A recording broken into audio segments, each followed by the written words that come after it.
ये registrar office में मंत्री जी के यहाँ इस तरह जहाँ जहाँ संभव हो इस तरह के गेट बनाए जाने चाहिए।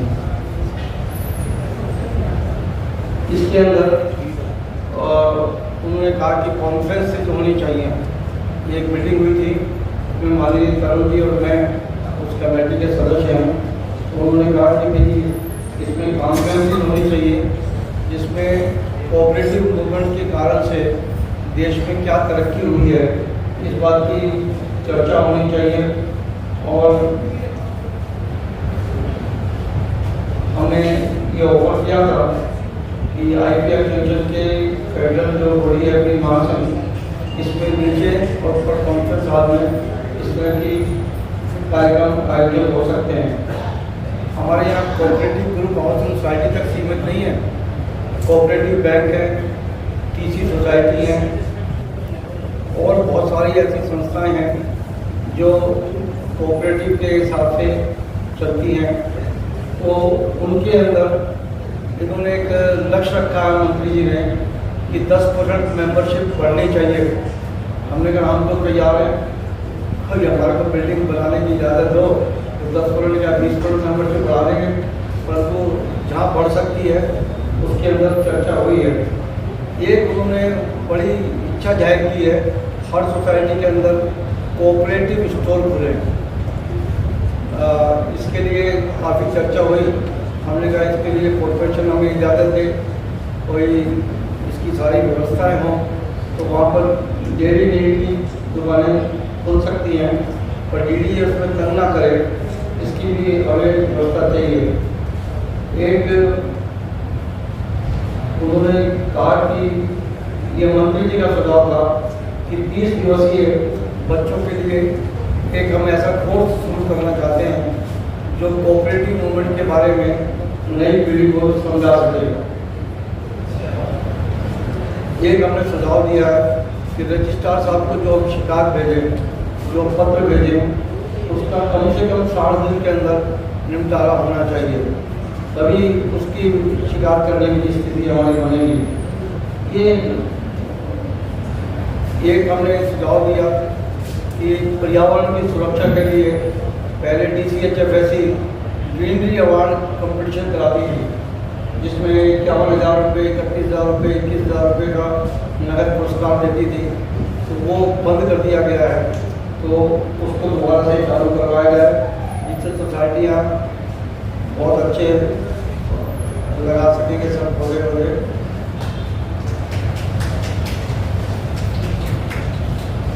मास्टर प्लान 2021 के रीडेवलपमेंट के बारे में हमने उनको कहा है कि भाई इसको किया जाएगा। सरकार अपने भवनों के लिए जो FAR घोषित कर रही है वही FAR हमारे को भी मिलना चाहिए।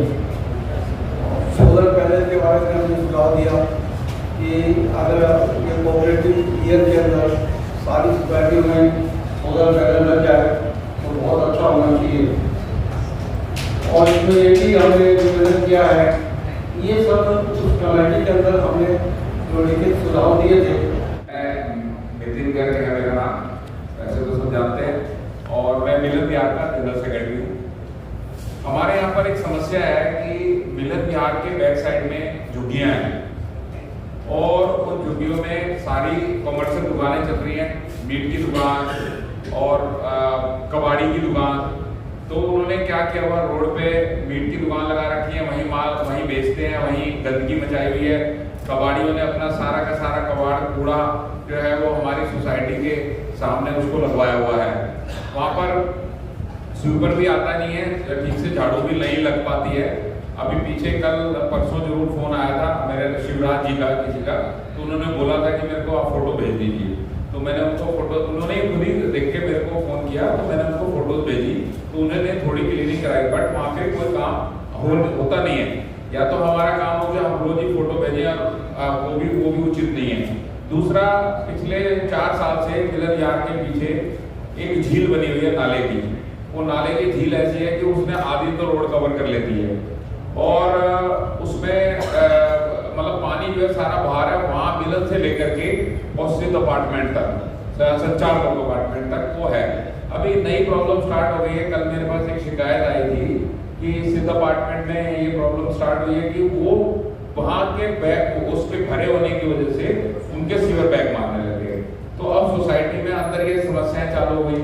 इस तरीके की समस्या अगर वहाँ पर एक क्योंकि काफी दिन पहले, अब से 1 साल पहले ही बात हुई थी कि इसका टेंडर पास करा के इसके नाले को चारों तरफ से ठीक करा देंगे तो इसमें नाले में पानी प्रॉपर जाने लगेगा। दूसरा, उसमें प्रॉब्लम कहाँ है कि जो पार्किंग बनी है एमसीडी की, उस जगह पे वो नाला शायद उसको भर के जाम किया हुआ है, बंद किया हुआ है। अब जो झुग्गी की तरफ से जितना भी पानी जाता है वो आगे जाकर पीडब्ल्यूडी के नाले में नहीं मिल पा रहा, वो सारा का सारा रोड पे इकट्ठा रहता है। रोड पे बहुत गंदगी मची हुई है, क्योंकि हम लोगों के पास तो आते रहते हैं मच्छरों के चलान, लेकिन एमसीडी का खुद का तो चलान होता नहीं है मच्छरों का, तो उसके ऊपर भी ध्यान दें। और झाड़ू वाला जो, वैसे तो ये सारी पीछे की तो बहुत स्थिति खराब है, ये जो दुकानें लग गई हैं और उनकी दुकानों के आगे भी रोड उन्होंने खुद ही तोड़ी हुई है, जिससे कि कोई वहाँ पर चल के मतलब स्पीड से भी ना जा सके। वहाँ पे उस एरिया को ऐसा बना दिया गया है जैसे एक नॉन वेजिटेरियन सब्जी मंडी होती है, वो उस तरीके का है। कृपया नमस्कार, मेरे सभी साथियों को नमस्कार। मैं आदरणीय राम किशोर जी के संज्ञान में एक बहुत ही इम्पोर्टेंट चीज कहना चाहूँगा। एमसीडी एक्ट के सेक्शन 42C और 42E में आज की डेट में भी शहर को साफ सुथरा रखने की एमसीडी की जिम्मेदारी है, मैंडेटरी ऑब्लिगेशन है एमसीडी का पूरे शहर को साफ रखने का। और धारा 352 में आज की डेट में भी एमसीडी को ढलाव भी प्रोवाइड करते हैं, रिसेप्टर भी प्रोवाइड करने हैं, गाड़ियाँ भी प्रोवाइड करनी है, पूरा कूड़ा उठाने के लिए, डिस्पोजल के लिए। वो सारे बिना किसी लॉ में परिवर्तन किए उन्होंने बंद कर दिए हैं। और सेक्शन 120B में जहाँ पर भी ये सर्विसेज एमसीडी प्रोवाइड नहीं करती उनको 30% डिस्काउंट रिबेट ग्रांट करेगी, यही एमसीडी की जिम्मेवारी है। जो इस तहत 20% किया हुआ था एमसीडी ने, वो भी विड्रॉ कर दिया है। तो टेक्निकली आज की डेट में भी एमसीडी एक्ट में ये सारे प्रोविजन है जिसका एमसीडी उल्लंघन कर रहा है। उसके ऊपर आप हमारे चुने हुए नेता हैं, आपको संज्ञान लेना चाहिए और ये हमारे सभी ग्रुप हाउसिंग को ये दिलवाना चाहिए। धन्यवाद। सभी पदाधिकारी, आप सब और मेरे साथियों, आप सभी को नमस्कार। मेरा नाम भारत सज्जन है। मैं सुदर्शन अपार्टमेंट से प्रेसिडेंट के रूप में अभी 8 महीने पहले नियुक्त हुआ। मैं हर मंच पर अपनी बहुत समस्याएं उठाता हूँ अपनी सोसाइटी की। समस्याएं इस प्रकार की है कि हमारे बैक साइड में एक स्कूल है, प्लेटो पब्लिक स्कूल, जो कि इस प्रांगण के सामने पड़ता है। और एक हमारे स्कूल से समस्या ये है कि वहाँ शोर शराबा रात को 10 बजे के बाद भी खेलते हैं, तो उसकी वजह से हमारे निवासियों को काफ़ी परेशानी हो रही है। और दूसरी समस्या शराब के ठेके से, जो कि हमारे फ्रंट पे है। तो मैं चाहूँगा कि कृपया करके इसका संज्ञान लिया जाए। और सामने ठेका, शराब का ठेका, और उससे हमें शाम के समय बहुत समस्याएं उत्पन्न होती हैं और कृपया उसका निदान, उस समस्या का हल हमें महासंघ के माध्यम से मिले तो हमें बहुत खुशी होगी। मैं सिर्फ यही जानना चाहता था कि अभी हाउस टैक्स के लिए कैंप वगैरह लग रहे हैं या नहीं? हाउस टैक्स जमा कराने के लिए, प्रॉपर्टी टैक्स जमा कराने के लिए क्या सोसाइटी में कुछ कैंप आयोजन हो रहा है या नहीं? Thank you. यही बात मैं शिखा लता, यूनेस्को अपार्टमेंट, यूनेस्को सोसाइटी की सेक्रेटरी हूँ। यहाँ पर बहुत सारी प्रॉब्लम है, बहुत छोटी छोटी सी प्रॉब्लम है, तो वो अटेंड नहीं हो पाती है, तो बड़ी हो जाती है। अब रिसेंटली एक एमसीडी ने बहुत अच्छा काम किया कि वो ड्रेन्स को डिसेंट किया। अब से डिसेंट करने के बाद तो शायद 10 दिन हो गए हैं। अब वो जो ड्रेन्स का कूड़ा है वो ड्रेन में जाने के कगार पर है। बदबू की हमारे वहाँ बैठ नहीं सकते हैं और पूरा एज इट इज रखा हुआ है। हमने अपने कॉर्पोरेटर को भी बोला था, वो भी आने के लिए आएंगे। अब वो बारिश में वो पूरा क्या नाले में वापस चला जाएगा या उससे पहले होगा? बस आप उनकी एमसीडी से ही हैं, तो हाउस टैक्स की हमारी कॉमन प्रॉब्लम है। अभी आपने एक यूजर चार्ज है उसको अवेयरनेस में रखा है, मतलब ऑप्शन दे दिया है कि ले सकते हैं, पर वो भी विड्रॉ नहीं हुआ है। और गवर्नमेंट का ट्रैक रिकॉर्ड में अगर जाते हैं हम, तो गवर्नमेंट ने अगर उसको विड्रॉ नहीं किया तो देयर इज 100% चांस कि वो हमसे इन फ्यूचर। तो अब आपकी क्योंकि गवर्नमेंट है तो आप यू शुड बी क्लियर। अभी नहीं दे रहे हैं हम लोग कुछ नहीं, पर बाद में भी नहीं दे पाएंगे, ये प्रॉब्लम है। थर्ड प्रॉब्लम है हमारे यहाँ पर ये जो एरिया है काफी ग्रीन, हर सोसाइटी अपने आप को रखती है। अब क्या है कि हम लोगों को सोसाइटीज तो आप लोगों के लिए मिल्किंग काउ है, मैं बोल रही हूँ, क्योंकि हम अपना रेन वाटर हार्वेस्टिंग करते हैं, हम अपना गार्बेज सेग्रीगेट करके उसको कंपोस्ट में डालते हैं, सारी चीजें हम करते हैं। पर हमको एमसीडी क्या फैसिलिटी दे सकती है? हम अगर अपने जो पत्तों की कटिंग है उनको भी ले जाते हैं तो वो भी कोई नहीं लेता है। अब उसको हम कहाँ डंप करें? सोसाइटी के अंदर गड्ढा बना नहीं सकते हैं। पार्किंग की हमारे यहाँ प्रॉब्लम नहीं है। अब थोड़ा सा और आगे चलते हैं, रोड पर आप चल नहीं सकते हैं।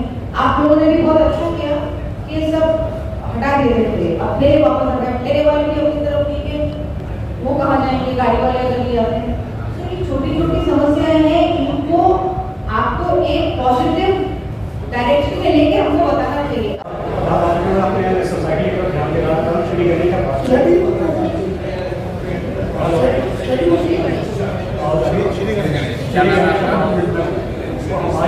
सर माइक में बोलिए।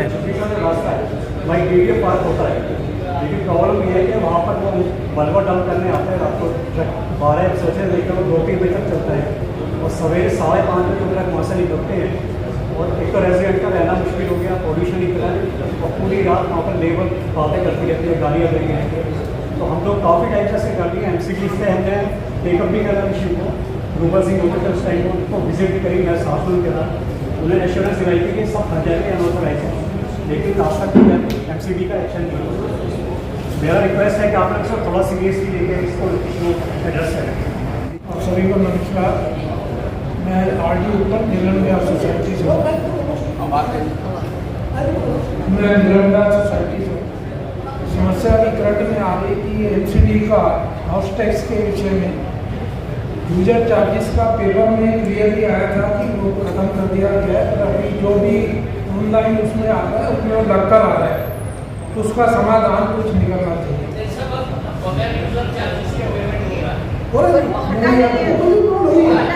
वो आता नहीं है, ऑनलाइन पेमेंट में वो पेमेंट इंक्लूड होकर आया। तो आपको ये अच्छी तरह से याद होगा कि वर्ष 2025 अंतर्राष्ट्रीय सहकारिता दिवस के रूप में मनाया जाता है।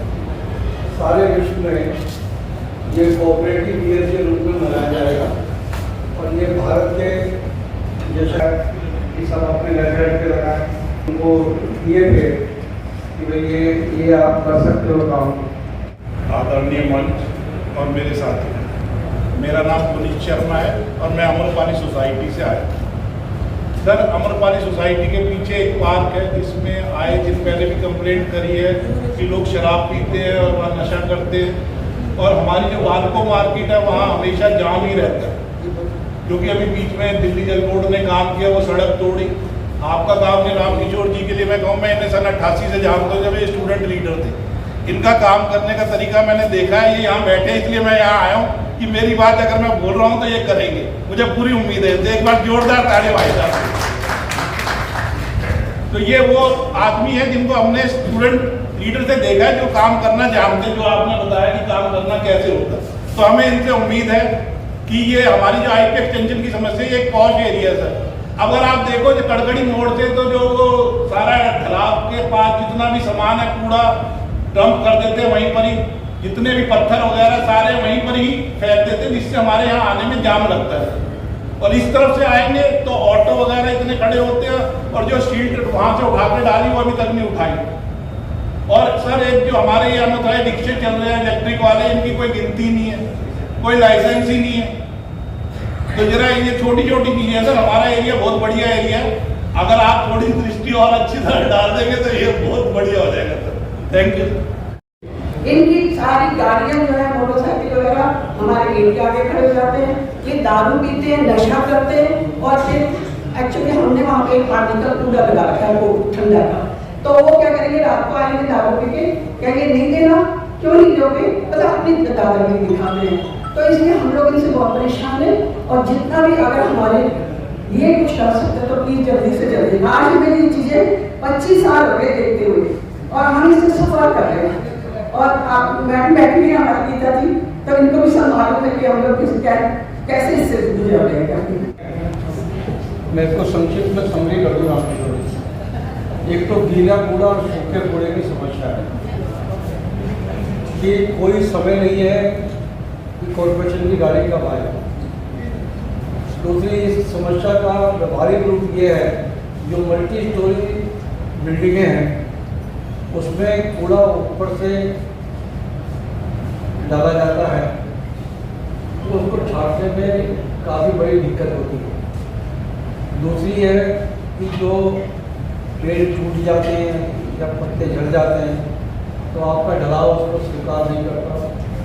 वो कहते हैं यहाँ पे बागवानी से संबंधित कोई भी चीज़ नहीं डाली जा सकती। तीसरी बात इसकी तरफ हमने ध्यान दिलाया, जब आपकी सरकार की पहले शांति देसाई जी थे स्टैंडिंग कमेटी के चेयरमैन बने हुए, उन्होंने कहा ग्रुप हाउसिंग सोसाइटी में सीवर की समस्या का हल कौन करता है? सोसाइटी। स्ट्रीट लाइट कौन चलाता है? सोसाइटी। जो दुनिया भर के जो विज्ञान के अंदर और दूसरी जगह कॉर्पोरेशन सेवाएं देती हैं वो सेवाएं आपको मिलती हैं? हमने कहा नहीं। तो उन्होंने हाउस टैक्स में 20% का एक विशेष डिस्काउंट हमें देने की घोषणा की थी। वो काफ़ी सालों तक चलता रहा, परंतु आप पार्टी की सरकार आई और उसने उसको समाप्त कर दिया। वो हमारे पे कोई दया नहीं थी।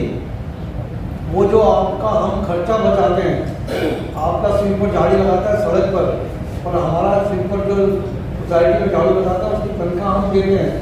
हम पानी हमारे पास नीचे अंडरग्राउंड टैंक में आता है, उसको ऊपर ले जाके घरों तक पहुँचाने का काम कौन करता है? सोसाइटी। स्ट्रीट लाइट जो लगी हुई है पुलिस जी, जो स्ट्रीट लाइट लगी हुई है उसका बिजली का बिल, और सर ये भी मैं जो संजीवा जी के सामने कहने वाला हूँ, उसके अंदर वो घरेलू चार्ज नहीं लेते। बिजली कंपनी इतनी चोर कंपनी है, मुझे शब्द कहना के कहें कि वो कहते हैं non domestic light connection, non domestic light connection उसके जैसे चार्ज करते हैं, मतलब कमर्शियल चार्ज करते हैं। तो हमारे पे तो अन्याय है सारा। हम आपसे कहते हैं कॉर्पोरेशन से सबसे ज़्यादा काम पड़ता है सफाई के लिए, तो स्ट्रीट लाइट के लिए, तो सूखा कूड़ा के एक जो नाले साफ हुए और उसकी गाद निकाल के रख दी गई, वो जब तक नहीं उठती जब तक वो सूख के पत्थर ना हो जाए। अंदर चले तो लो इतने में बारिश आती है, वो गीला होता है और बह के फिर नाले में चला जाता है। मेरा इसमें निवेदन है कि जब ये ऑर्डर पास किया था कोर्ट ने, तब मैला उठाते थे सिर पे, तो ये कहा था गीला पूरा सिर पे रख के जाएंगे तो दिक्कत हो जाएगी। तो कॉर्पोरेशन को चाहिए इसके बारे के अंदर कोर्ट से अपना पक्ष रखे और ये कहा कि अब आधुनिक तरीके से कूड़ा उठाया जाता है, कार उठाई जाती है, इसको 3-4 दिन तक 5 दिन तक रखने के अंदर मौका मिलता है। तो गाद निकालने वाली एजेंसी दूसरी है, गाद उठाने वाला एजेंसी दूसरी है, तो दोनों में समन्वय नहीं है, तो ये बड़ी दिक्कत होती है। ये एक मामूली सा काम है, इसको कर सकते हैं। एक जो मदन खत्री जी ने बताया आपको गुरुद्वारा रोड पे, मैं एक निवेदन करूँ, गुरुद्वारा रोड हम कहते हैं पर कॉर्पोरेशन ने उसका नाम गुरुद्वारा रोड रखा नहीं। गुरुद्वारा प्रबंधक कमेटी ने हमसे रिक्वेस्ट की है कि आज हम ये कहें कि चौक से लेकर और गुरुद्वारे के आगे तक इतना शानदार जानदार और सेवा का काम करने वाला वो गुरुद्वारा है, उसके नाम जो है गुरुद्वारा रोड रख दिया जाए, तो ये एक बहुत बड़ी उपलब्धि हमारे यहाँ होगी। एक समस्या और है मलबे की, आपने इशारे में बताया मुझे जी, वो मेन रोड पे बता दिया। रोड नंबर 57 पे कड़कड़ी मोड़ से मुड़ोगे तो सारी दुनिया भर का मलबा वहाँ के डल जाता है। मंत्री जी आए थे प्रवेश वर्मा जी, उस दिन तो सफाई हो गई और वो निकले नहीं है, कूड़ा पड़ा नहीं मलबा दोबारा से। कि मलबे की क्या समस्या हल हो सकती है वो जरूर देखें। एक जो हमारा अनुभव है रामकिशोर जी, आपको बता दें, ये बाहर विधायक फंड से सड़क बनी थी 4 इंची कच्ची रोड़ी से 4 इंची मोटी रोड़ी से। हालत ये कि कल परसों मुझे चिट्ठी लिखनी पड़ी यही को जैन साहब है कि भाई साहब हमारी पुरानी सड़क बता दो, अपनी नई बातें दे दो। रोड टूट जाती है, रोड टूट जाती है। मेरे पास फोटोग्राफ है, जो रोडी डलनी थी उसके अंदर मलबा डाल रहा था। मैंने कहा भैया ये क्या कर रहा है? बोला जी कॉर्पोरेशन जो देखती है हम तो वो डाल देते हैं। तो ये भी एक जो भ्रष्टाचार का एक बहुत बड़ा अड्डा बन गया है, जिसको भी आपके होते हुए दिल्ली की जनता को राहत मिलनी चाहिए। मैं निवेदन कर रहा था, हमारे बीच में भारतीय जनता पार्टी जिला की उपाध्यक्ष थोड़ा सा आगे आ रहे हैं, वीरेंद्र सचदेवा जी 5 मिनट के अंदर हमारे बीच में पहुँच जाएंगे। मैं निवेदन करूँगा मंत्री जी, प्रधान जी। आज कार्यक्रम के 2 पार्ट थे। पहले कार्यक्रम में हमने अहमदाबाद में जो दुर्घटना हुई उसमें मृतक आत्माओं की शांति के लिए श्रद्धांजलि अर्पित की। उपस्थित सभी सदस्यों ने दीप प्रज्वलित कर उनको श्रद्धांजलि दी। दूसरे में सहकारिता संवाद था, उसमें कॉरपोरेशन की ओर से शाहदरा साउथ जोन के चेयरमैन रामकिशोर शर्मा जी उपस्थित थे। दिल्ली प्रदेश भाजपा के अध्यक्ष श्री वीरेंद्र सचदेवा जी उपस्थित थे। सब ने बहुत अच्छे ढंग से अपनी बातें रखी और वीरेंद्र सचदेवा जी ने जो बल्ले बल्ले किया उसकी कोई सीमा नहीं हो सकती। उन्होंने आश्वासन दिया कि सारी समस्याओं के लिए सारे अधिकारियों के साथ और मुख्यमंत्री जी के साथ हम एक बैठक आयोजित करेंगे। उन्होंने डीडीए के अंदर जो स्पोर्ट्स का मामला है, उन्होंने कहा स्पोर्ट्स मेरी दिलचस्पी का क्षेत्र है, तो मैं इसमें ज़रूर कार्यक्रम करूँगा। बहुत ही बढ़िया अनुभव रहा। हाँ, मंत्री जी ज़रूर अनुपस्थित रहे, तो उनके पारिवारिक में कोई कार्यक्रम हो गया जिसमें उनका जाना बहुत आवश्यक था, इसलिए वो दिल्ली से बाहर चले गए। परंतु निश्चित रूप से उनके संग भी अलग से बैठक की जाएगी।